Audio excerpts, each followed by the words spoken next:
Nous sommes ravis que vous nous aidiez à lancer notre thème intellectuel, l'humain et la machine, qui traite du leadership sur le champ de bataille. Comment voyez-vous la transformation de la guerre dans le futur? Je pense que l'effet le plus important viendra de l'IA et des drones. En fait, la guerre actuelle en Ukraine est déjà largement une guerre de drones. C'est une sorte de compétition entre la Russie et la Chine pour voir qui peut déployer le plus grand nombre de drones. Si une guerre entre grandes puissances éclate, ce sera essentiellement une guerre de drones et d'intelligence artificielle. Je m'inquiète du risque existentiel lié à l'IA, car si vous utilisez l'IA et les drones, ne risque-t-on pas de s'engager sur une voie qui mène à Terminator?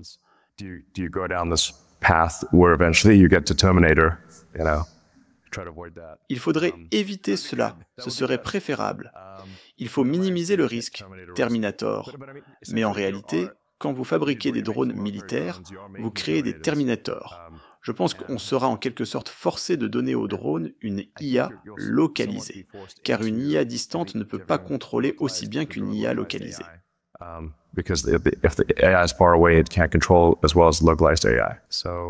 Qu'entendez-vous par IA localisée? Cela signifie une machine à tuer complètement autonome. Vous lui donnez le feu vert dans une zone particulière et elle agit seule. Pensez-vous que nos adversaires auront les mêmes préoccupations ou limitations?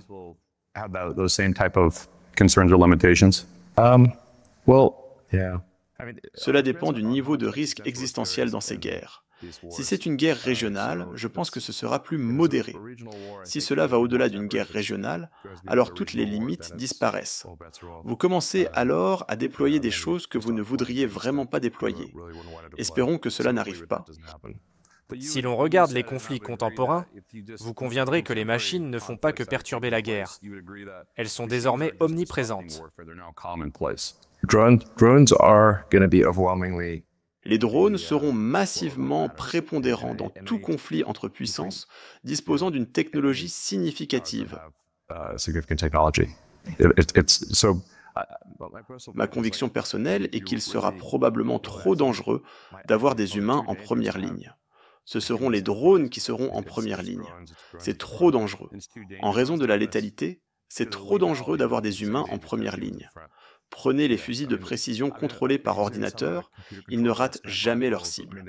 Vous combattez une machine qui vise avec une précision micrométrique et ne se fatigue jamais. Comment pensez-vous que les États-Unis devraient utiliser la technologie pour renforcer notre défense nationale? Je pense que nous devons investir dans les drones. Les États-Unis sont forts en termes de technologie, mais le taux de production est faible. C'est un petit nombre d'unités relativement parlant. C'est essentiellement un problème de taux de production. Si vous prenez un conflit de drones, son issue dépendra du nombre de drones que chaque camp possède dans cette escarmouche particulière, multiplié par le ratio de destruction.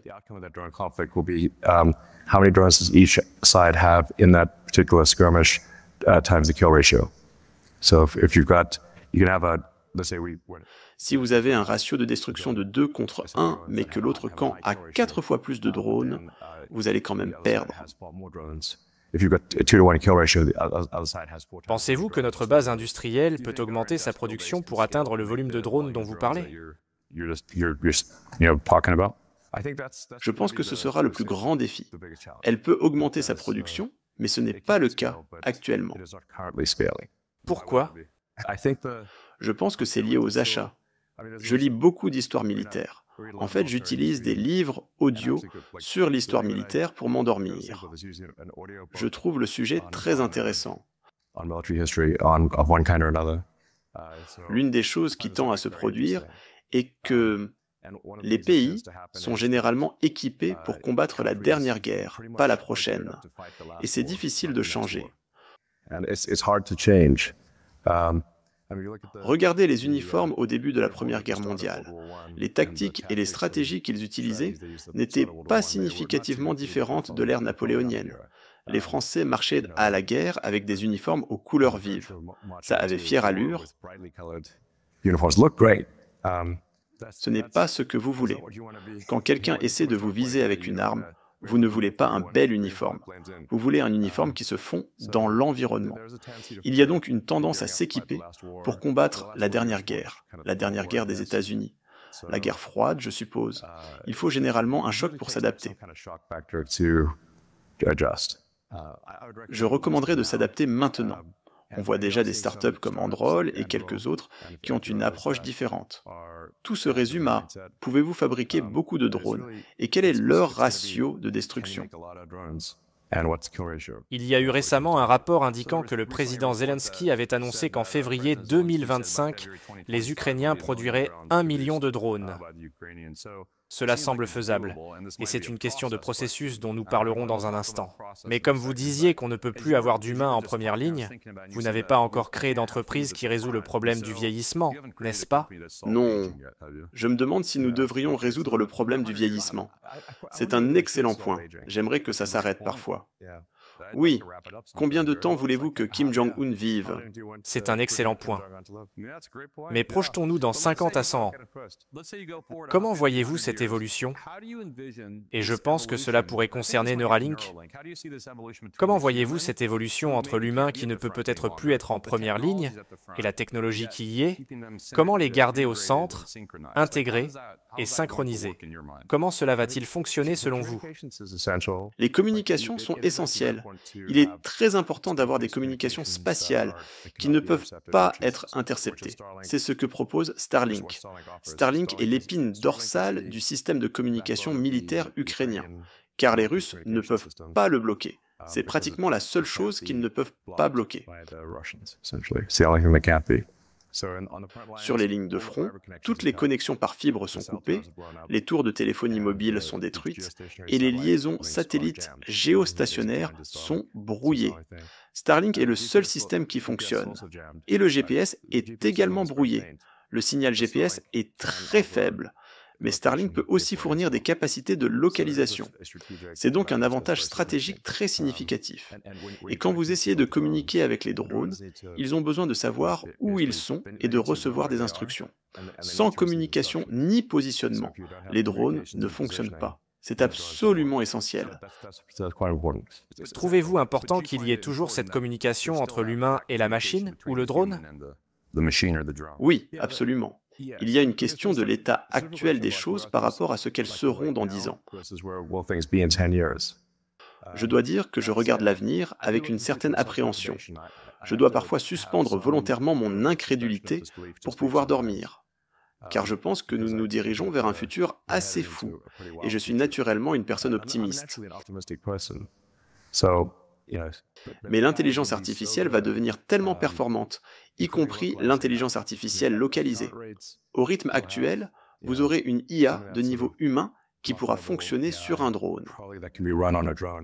Vous pourriez littéralement dire « Voici l'équipement que le drone doit détruire ».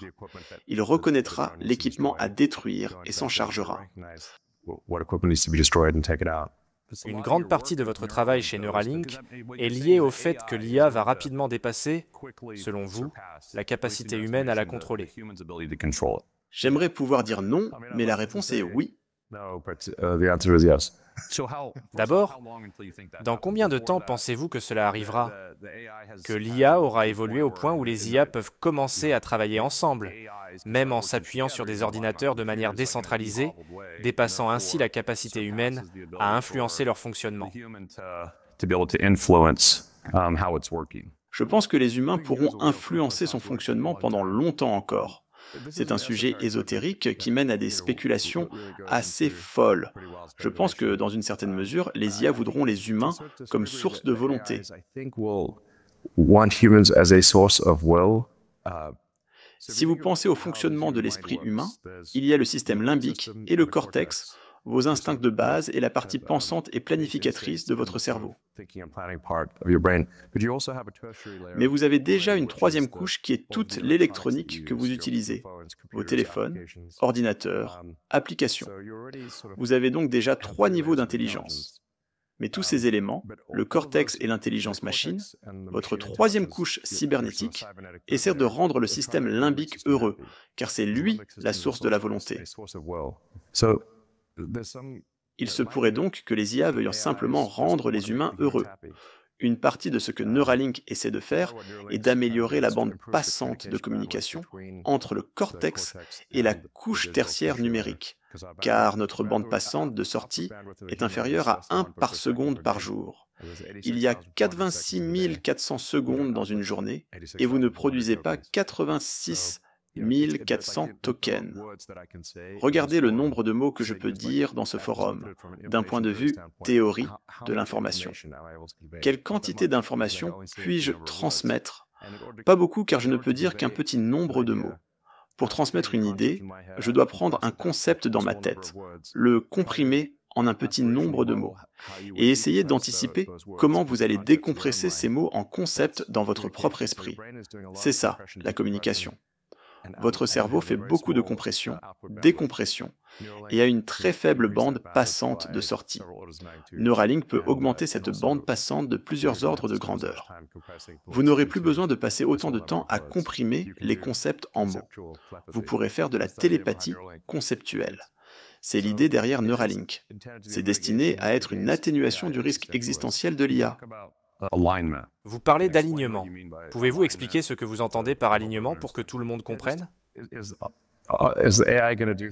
Est-ce que l'intelligence artificielle va faire des choses qui améliorent la civilisation, rendent les gens heureux, ou sera-t-elle contraire à l'humanité? Va-t-elle favoriser l'humanité ou s'y opposer? Évidemment, nous voulons une IA qui favorise l'humanité.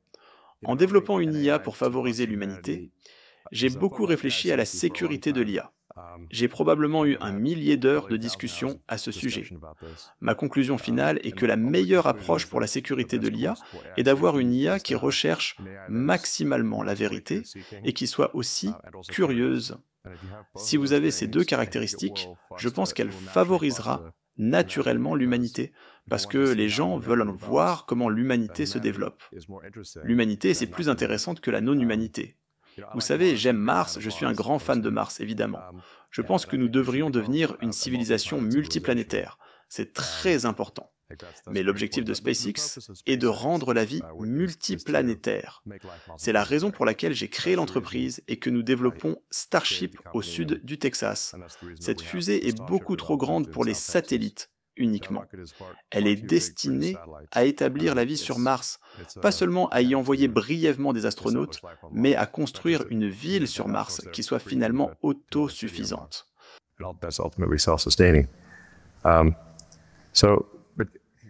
Mais pour revenir à l'IA, si vous avez une IA qui cherche la vérité et qui est maximalement curieuse, mon réseau neuronal biologique me dit que ce sera le résultat le plus sûr. Parce que bien que j'aime Mars, Mars n'est pas aussi intéressante que la Terre, car il n'y a pas de civilisation humaine là-bas. Ou, pour le dire autrement, si vous voulez représenter Mars, c'est assez facile. C'est essentiellement des roches rouges, ça ressemble un peu à certaines parties de l'Arizona. Il n'y a pas beaucoup de gens. C'est facile à représenter, mais représenter la civilisation humaine est beaucoup plus difficile, beaucoup plus complexe, beaucoup plus intéressant. Je pense donc qu'une IA curieuse et en quête de vérité favoriserait l'humanité et voudrait voir où elle va. Cela nécessite la confiance entre l'humain et la machine. Les leaders de l'armée ne sont pas étrangers à l'implémentation de nouvelles technologies. Pensez à comment le GPS a transformé la navigation. Il serait impensable de ne pas utiliser le GPS aujourd'hui, mais quand j'étais lieutenant, personne ne l'utilisait. Récemment, je regardais ce documentaire incroyablement important et réaliste appelé Top Gun Maverick. And in it, I learned it's really good. It's really good. Je veux dire, si on ne réfléchit pas trop à l'intrigue, mais c'est un excellent film. J'ai appris que Tom Cruise n'est en fait pas un acteur, c'est apparemment un pilote. Il m'a appris quelque chose de vraiment important. Il dit que c'est le pilote qui compte, pas l'avion. Et ça, c'est juste avant qu'il ne batte un chasseur de 5e génération avec un F-14 construit en 1970. Tom Cruise pourrait le faire. C'est une vision un peu cynique du besoin de technologie. C'est comme si la technologie était superflue, que les humains peuvent le faire. Mais nous savons que ce n'est pas vrai. Je ne remets pas souvent en question Tom Cruise. Je ne le remets jamais en question. Non, je plaisante. Mais la question est, comment faire en sorte que les humains puissent moins faire confiance aux machines? car il y a beaucoup d'histoires. Par exemple, nous avons récemment eu une conversation où des pilotes d'Apache se sont vus donner une nouvelle technologie et ils ont dit qu'ils ne l'utiliseraient pas, car ils ne lui faisaient pas vraiment confiance. Alors comment, quand une nouvelle technologie est mise en place, pouvons-nous lui faire confiance, surtout si elle doit faire la différence pour gagner? Comment faire alors? Comment construire la confiance entre l'humain et la machine?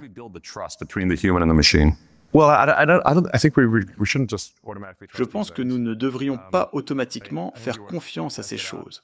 Il faut faire beaucoup de tests, voir comment ça fonctionne réellement dans un conflit à petite échelle, puis augmenter l'échelle si c'est efficace.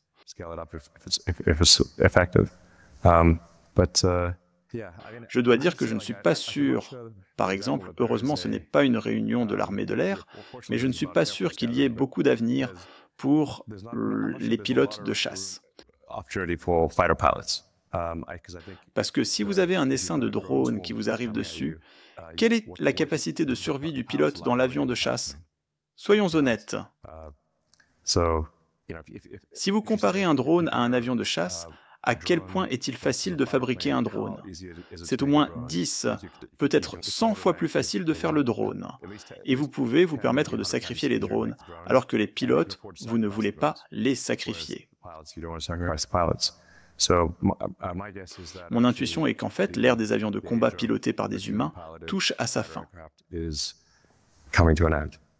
Si c'est le cas, il y a une question qui est souvent débattue dans les discussions juridiques et éthiques concernant les robots tueurs. Devrions-nous être prêts à nous appuyer autant sur la technologie au point de remplacer le pilote humain par la technologie? Et où cela nous mène-t-il? Quelles sont vos réflexions sur le remplacement des humains par la technologie sur le champ de bataille?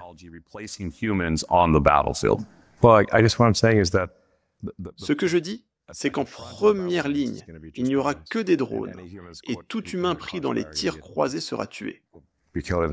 C'est donc sans importance. C'est simplement ainsi que les opérations militaires se dérouleront.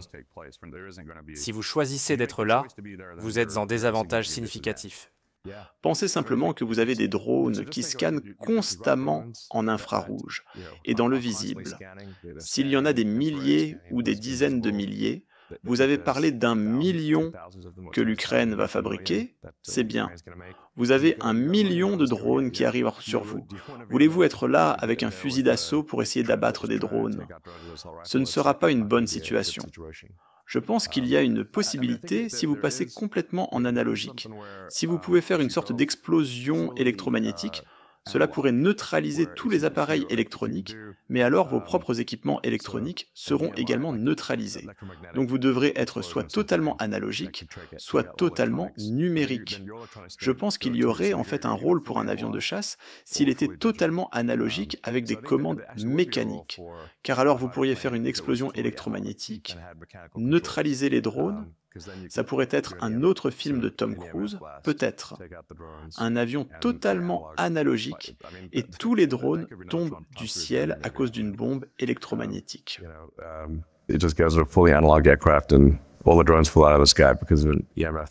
Comment répondez-vous à ceux dans l'industrie qui diraient qu'ils ne veulent pas contribuer au développement de technologies pouvant être utilisées par le ministère de la Défense?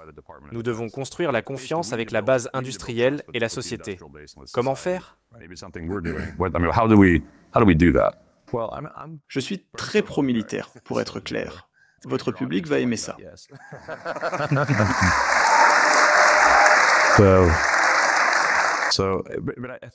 Je pense qu'en cas de conflit significatif, la base industrielle américaine passera rapidement volontairement à une production militaire active. C'est ce qui s'est passé pendant la Seconde Guerre mondiale. Est-ce assez rapide? Je ne sais pas, mais c'est probablement ce qui se passera. Mais oui, l'intelligence artificielle et les drones, c'est l'avenir de la guerre. Que pensez-vous du domaine spatial? L'espace est l'ultime position dominante. L'espace est immense, vraiment immense. Si vous voyez la Terre à l'échelle par rapport au Soleil, c'est waouh, nous ne sommes qu'une minuscule poussière flottant dans l'espace. C'est la Terre. Mais l'espace devient de plus en plus militarisé. Comment voyez-vous cela, particulièrement en ce qui concerne la guerre terrestre? Quelles sont vos réflexions sur le domaine spatial? Et que devrions-nous faire pour commencer à obtenir ces avantages nécessaires? J'ai mentionné que les communications spatiales sont critiques. Si vous ne pouvez pas communiquer, vous ne savez pas ce qui se passe. Vous ne pouvez pas recevoir d'ordre. Vous ne pouvez pas rapporter d'informations. Et que ce soit un humain ou un drone, ils ont besoin de communication. Vous devez donc avoir des communications, toute communication terrestre. Les câbles en fibre optique et les tours de téléphonie mobile seront détruits. Donc, fondamentalement, tout ce qu'il vous reste, ce sont des radios analogiques. Et pour toute communication de données, c'est basé sur l'espace. Bien que le GPS ait été efficace pendant longtemps, le brouillage GPS est maintenant assez facile, car le signal GPS est faible, donc il est facile de le brouiller. Avoir une sorte de système de nouvelle génération qui peut fournir un positionnement sera donc très important. L'espace peut aussi probablement offrir les armes ultimes, où vous avez des boulets de canon en tungstène depuis l'orbite. Qu'en est-il des armes offensives dans l'espace? En voyez-vous? C'est ce que je veux dire par les barres de Dieu. On en parlait déjà dans le programme Star Wars dans les années 80, mais c'est certainement quelque chose qui peut être fait. Avoir des armes cinétiques depuis l'espace ou des lasers spatiaux. Le système Starlink a techniquement des lasers, mais ce sont des lasers de faible puissance pour l'instant. So let me ask you back to this question about processes. Laissez-moi revenir à cette question de processus. J'aime aussi l'histoire militaire.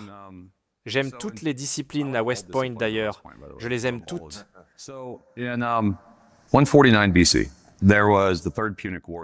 En 149 avant JC, pendant la Troisième Guerre punique, les légions romaines sont devant Carthage et en font le siège.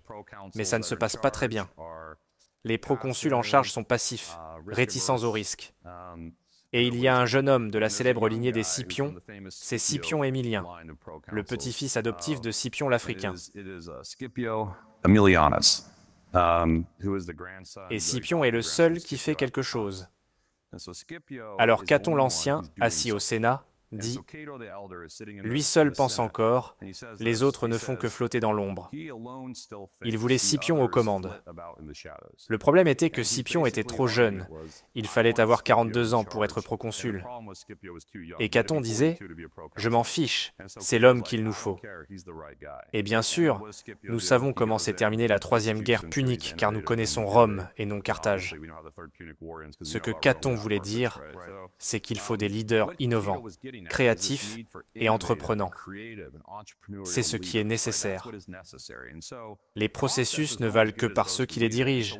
Alors, quelles sont les qualités que vous recherchez chez ceux qui dirigent vos différentes entreprises? Je suis très axé sur la technologie.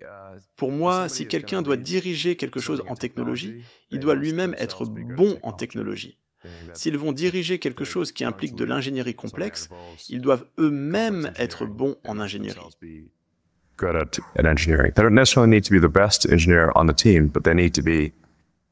Ils n'ont pas nécessairement besoin d'être le meilleur ingénieur de l'équipe, mais ils doivent être très compétents dans leur domaine. C'est extrêmement important pour moi.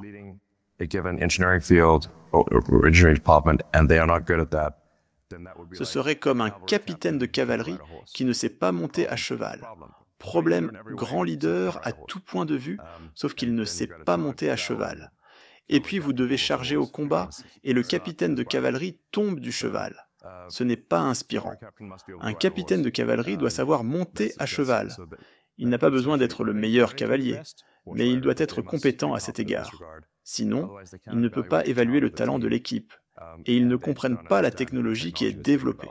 Cela peut sembler simple, mais c'est souvent négligé. Je ne veux pas critiquer le PDG de Boeing, mais il a un diplôme en comptabilité ou quelque chose comme ça. Je pense que vous voulez avoir quelqu'un qui sait comment fonctionnent les avions pour diriger une entreprise d'aviation.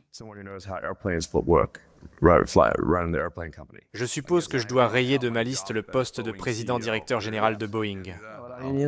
Mais je veux dire, si vous dirigez une entreprise d'aviation, vous devriez savoir comment fonctionnent les avions, comment ils volent et comment les concevoir. Je pense que c'est très important. Mais comment créez-vous une intuition innovante chez ceux qui travaillent pour vous? Vous êtes connu pour essayer d'obtenir des gains d'efficacité, créer de meilleurs processus, pousser pour gagner non seulement en efficacité, mais en efficience. Est-ce possible? Peut-on développer cette intuition innovante chez une personne? Je pense que c'est possible d'apprendre à être innovant. Pour toute chose, il faut se demander, avez-vous essayé? Cela peut sembler évident, mais avez-vous vraiment essayé?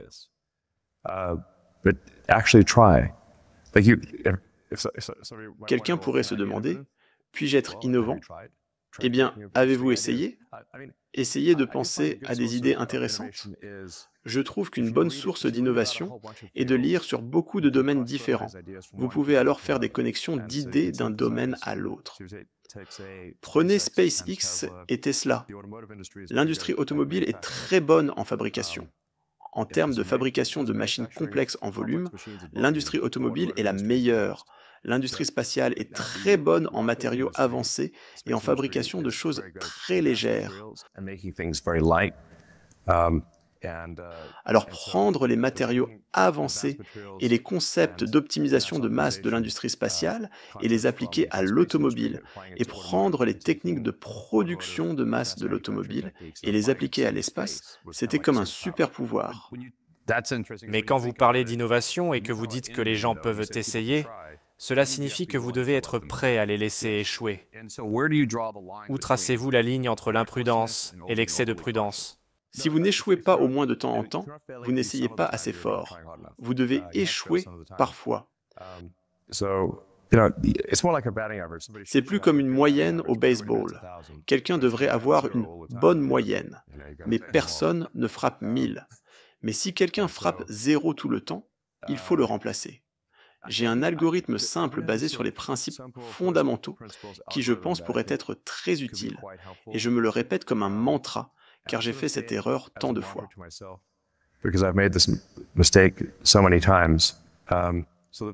Le premier élément est, pour toute chose, rendez les exigences moins stupides. Peu importe qui vous a donné ces exigences, même si c'est la personne la plus intelligente au monde, elles sont quand même stupides.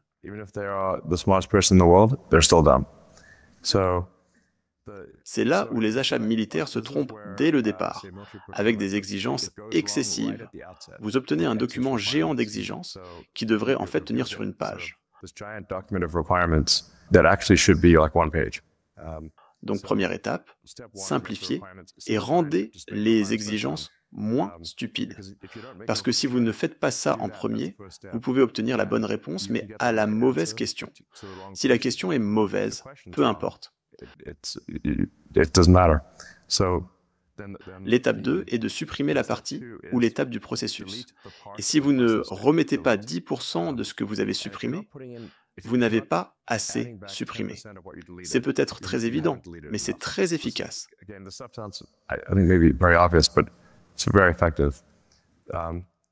L'idée est que si certaines de vos idées n'échouent pas, vous n'essayez pas assez fort. Et ce n'est qu'à la troisième étape qu'on optimise la chose.